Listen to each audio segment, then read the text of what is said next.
एक नौजवान भैया एक आश्रम में पहुंचा तो वहां एक महात्मा जी रहते थे और बड़े सुंदर महात्मा जी थे। ऐसे महात्मा जी थे कि तमाम बच्चे ही ज्यादा उद्दंड करते हैं, उद्दंडता करते हैं। वो बच्चे क्या करते थे, कभी वो फल तोड़ देते, कभी कच्चे ही फल तोड़ देते, कभी पेड़ ही तोड़ देते, तो कभी गुरुजी के यहाँ जो बर्तन रखे थे वही इधर उधर कर दे, कहीं कपड़ा इधर उधर कर दे, तो कभी गुरुजी को गालियां भी दें। लेकिन गुरुजी ऐसे थे, शांत प्रकृति, मुस्कुराते रहते थे। बच्चों की हरकतों को देख के और खुश होते थे। ये भी तो ईश्वर अंश है, मुस्कुरा रहे अंदर अंदर, ये भी तो ईश्वर अंश है। देखो ईश्वर का अंश होके क्या कर रहा है, ये पेड़ उखाड़ रहा है, ये देखो ये मेरा ऐसा कर रहा है, अरे इसके अंदर भी ईश्वर बैठा है, और ये कैसा ईश्वर, क्या हो रहा है, ऐसे। और बड़ा मुस्कुराते थे, खुश होते थे। और जब खुश होते थे तो उनकी खुशी को वो लड़का देखता था, वो कहता था देखो लोगों ने इसे गाली दी फिर भी ये हंस रहा है, लोगों ने इसका ये नुकसान कर दिया फिर भी हंस रहा है। जिसको देखो, कभी उनके आई गाय थी, गाय को ही खोल दिया, गाय चली गई बाहर जंगल, फिर भी मुस्कुरा रहे हैं संत बड़े मुस्कुराते थे। तो उसको एक दिन ज्ञान हुआ, और जब ज्ञान हुआ तो वो एक दिन संत जी के पास आया और संत जी से पूछने लगा, महाराज वही वाला मंत्र मुझे बता दो जो मंत्र तुम्हारे पास है। क्या? बोले मैंने देखा तुम्हारी गाय खोल दी जंगल और तुम परेशान होते रहे और फिर भी तुम हंस रहे हो, तुमने उस बच्चे से कुछ नहीं कहा। मैंने देखा वो तुम्हारा पेड़ तोड़ के चला गया, तुमने कुछ नहीं कहा। तुम्हारे कपड़े उसने नाली में मैंने फेंक दिए, मैंने देखा, फिर भी तुमने कुछ नहीं कहा। तुम्हारे बर्तन आश्रम के पीछे लोगों ने फेंक दिए, फिर भी तुमने कुछ नहीं कहा। जब देखा तुम खुश, आज तुम्हें खाना मिला तो भी खुश, नहीं मिला तो भी खुश, तुम मुस्कुराते हो।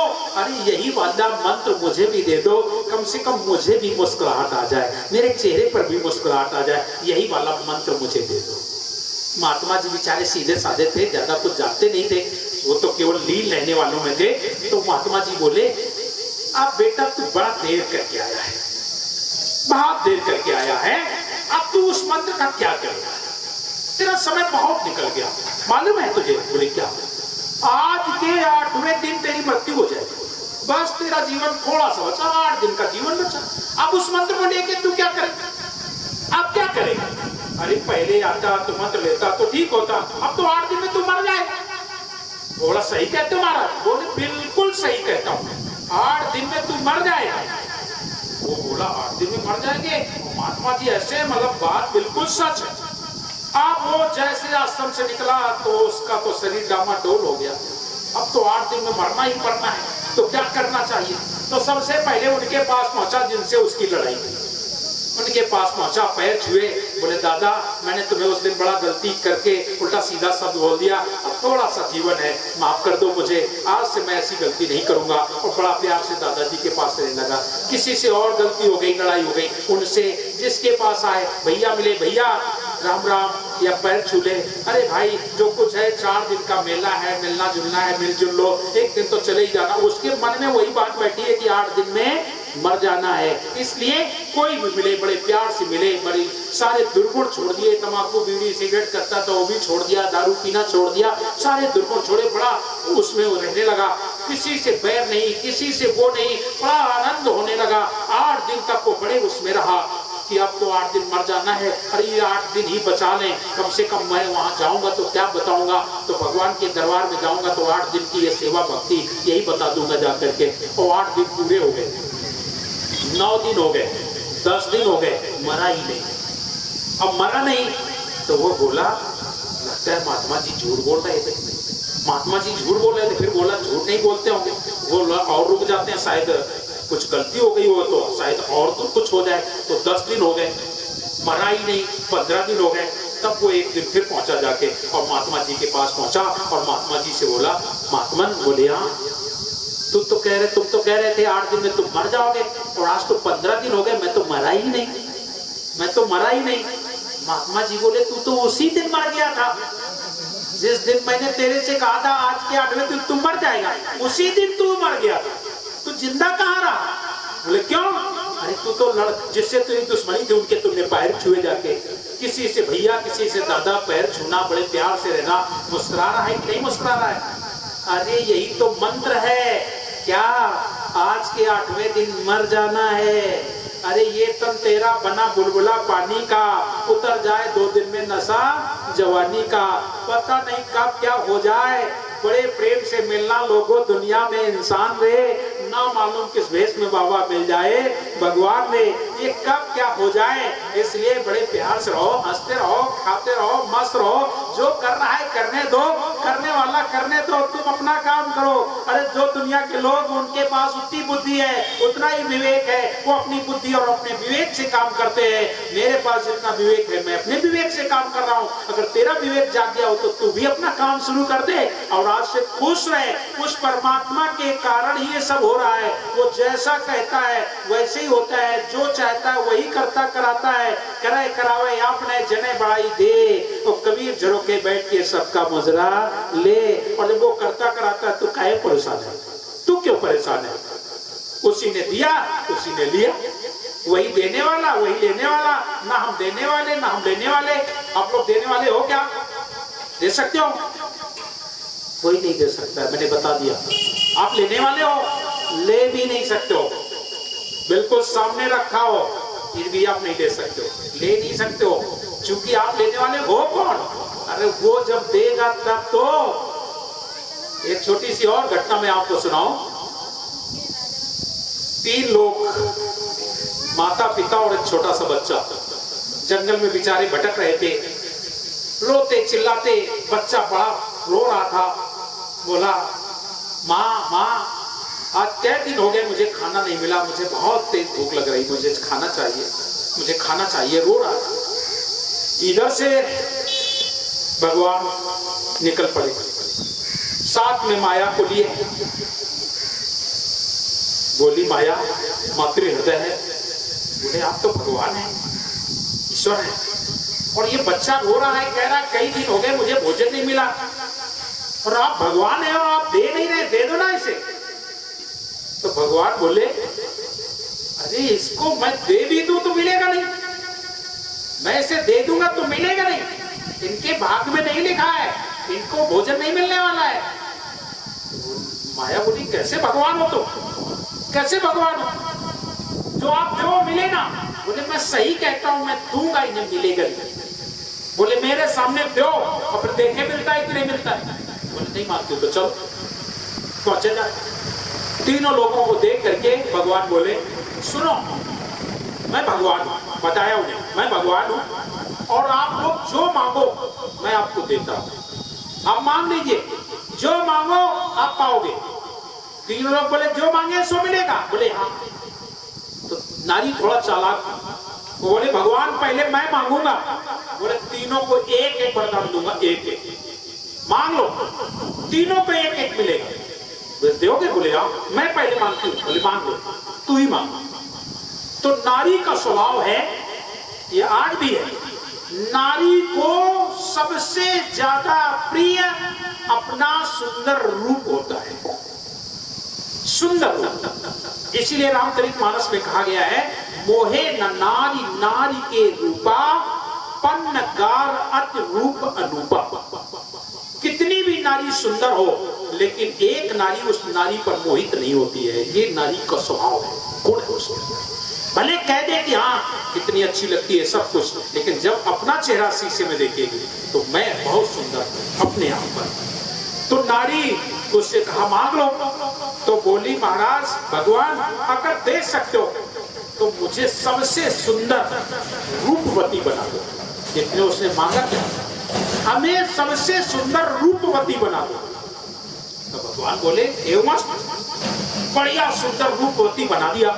और जैसे रूपवती बन गई तो वो महिला के अंदर घमंड आ गया रूप का, और रूप का घमंड आके क्या कहती है, अब मैं इसके साथ नहीं रहूंगी, ये काला कलूटा आदमी, मैं इसके साथ नहीं रहूंगी। अरे मैं तो इतनी सुंदर हूँ, इतना रूपवती हो गई हूँ, अब तो मुझे कोई अच्छा सुंदर राजकुमार मिलेगा, वहां जाऊंगी, मैं यहाँ क्यों रहूंगी। और तब तलक हुआ वही, एक राजकुमार उधर से आया, देखा सुंदर रूपवती को, और देख करके बोले, ए कहाँ जा रही है? बोले, कोई राजकुमार मिले अच्छा सा तो मैं उसके साथ जाऊं। बोले, तो चल मेरे साथ, मेरा विवाह भी नहीं हुआ, मैं तुझे ले चलता हूँ, मैं तुझे रानी बनाऊंगा। तो वो लड़की, वो रानी, वो स्त्री राजकुमार के साथ बैठ गई, चल पड़ी। और जब चल पड़ी तो उसके पति को बड़ा गुस्सा आया। भगवान बोले तू भी मांग ले, जो मांगना हो मांग ले। तो बड़ा तेज गुस्सा, ये रूप पा करके और मुझे छोड़ के जंगल में और चली गई, 7 भावनाएं डाली थी और कहा था मैं तेरे साथ ही जीवन बिताऊंगी, मरने के लिए कहा था मैं मर जाऊंगी तेरे साथ, लेकिन कभी गलत नहीं कदम रखूंगी। होता है ना, होता है। पहले के लोग बड़े सुंदर सुंदर गाना गाया करते थे, वैसे मैंने उस गाने पर बैन लगा दिया है हमने। बाबूलाल साहब गाते हैं, कहानी एक सुनाते हैं और वो एक रूपवती की कहानी सुनाते हैं और उसमें कहते हैं लाली लाली खा के गुलरिया, मरण कहो तो संग, अब हमका तोप गई बारू रुएतमा, चली और के संग की मेरिया रेडू रेडू बोले, ये गाते हैं। लेकिन मैंने बैन लगा दिया उस पर, क्योंकि मुझे वो पसंद नहीं उसका। अगर आप लोग जो अच्छे लोग बैठे हैं तो उसका कोई प्रभाव नहीं पड़ेगा, अच्छा प्रभाव पड़ेगा। लेकिन जो अज्ञान लोग हैं कहीं अच्छा बाबा लोग ऐसी कहानी सुनाओ, बस इसलिए उसमें बैन लगा दिया। आज लगता है 8-10 साल हो गए मैंने इनके मुख से कह दिया ये कथा नहीं सुनाओगे और चाहे तो सुनाओ, तो इस पर बैन लगा दिया। तो वो वही बात है कि उसने गुलर का पेड़ देखा और पति से कहा बढ़िया लगी है, तोड़ दो मैं भी खा लूं।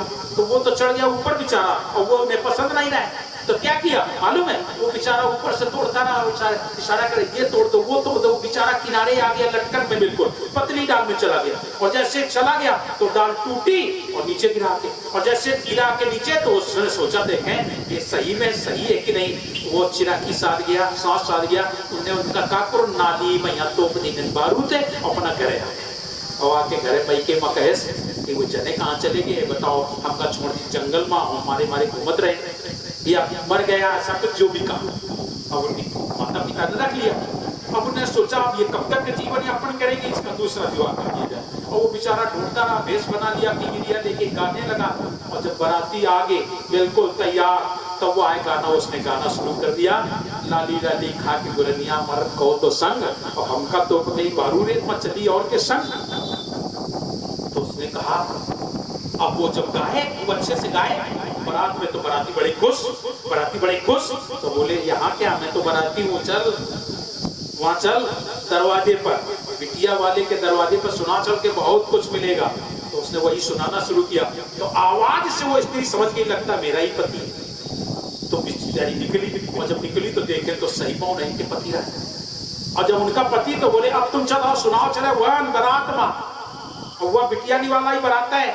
और बारात में फिर उन्हें सुनाए, तो वो सुनाए तो वो लड़की ने उनके साथ हामी भरी कहा सुनो, पूरी खा लो कचौरी खा लो, पूरी खा लो कचौरी खा लो, कजरा धो पवन, और हमका मिल गए बड़े बियाहे चली पिया के संग कि मेरिया ने या बारात ले जाओ, हमें बियाहे बड़े बियाहे मिल गए। और सामने देख के बोले अब तो बेइज्जती हो जाएगी, इसको अगर कुछ बताएंगे तो जब ये आए ये तो और दुर्दशा करिए कि हमका बताओ ये तोप गए गुलनियन के चक्कर में। तो वो उन्हें चट हाथ पकड़ो, बोले कहाँ सुने की कोनो बात नहीं, इनके हाथ पकड़ ले भी नहीं इनके साथ है, चलो कई दिन है कि अब तुम जाओ, मतलब समझ रहे हो। तो आज वही स्थिति हो गई कि वो नारी सुंदर रूप पाके चली गई राजकुमार के साथ। भगवान बोले उससे तू भी मांग ले। तो वो बोला मैं मांगूंगा पहले, बाद में लड़का मांगेगा। बोले मांग ले जो तुझे मांगना हो। तो लड़के उस आदमी से कहा मांगो क्या चाहिए। तो उसने मांगू में क्या मांगा। बोले भगवान कुछ नहीं चाहिए। अरे ये नारी ऐसी मुझे छोड़ के चली गई, भगवान अगर कुछ दे सकते हो तो इस नारी को स्वरी बना दो, स्वरी बना दो। तो कब बना दी स्वरी, क्योंकि भगवान तो भगवान ये मस्त। और वो बन गई स्वरी। और जब स्वरी बन गई तो राजकुमार सोचे पीछे बैठे और मुड़ के देखे तो स्वरी, और जैसा स्वरी तो मारे धक्का पीछे तो दंड दे नीचे गिरी जाए। राजकुमार तो मन घर चले गए, स्वरी वो बेचारी हुआ जंगल में। आप तो वो परेशान, लड़कों सोचे से तो बड़ा गड़बड़ हुई था, हमारा माथारी रहा है बाप रहा है, अब वो तो पता नहीं माथारी का सूरी बना दी। भगवान बोले अरे तू भी मांग ले कुछ, ए बच्चा मांग ले। बोले भगवान दे आओ। बोले हाँ। बोले दे आओ कि नहीं। बोले पक्का। बोले भगवान कुछ ना दो, हमारा अम्मा जैसा रहता ऐसा हमें दे। मांग लिया उसकी वो सुअरी जो माँ थी वो फिर से अच्छी बन गई, आ गई। अब आप जरा विचार को, तीनों ने मांगा कि नहीं मांगा? मिला कुछ मिला? कुछ नहीं मिला। क्यों? अरे होने वाला कुछ और है, मिलेगा कैसे?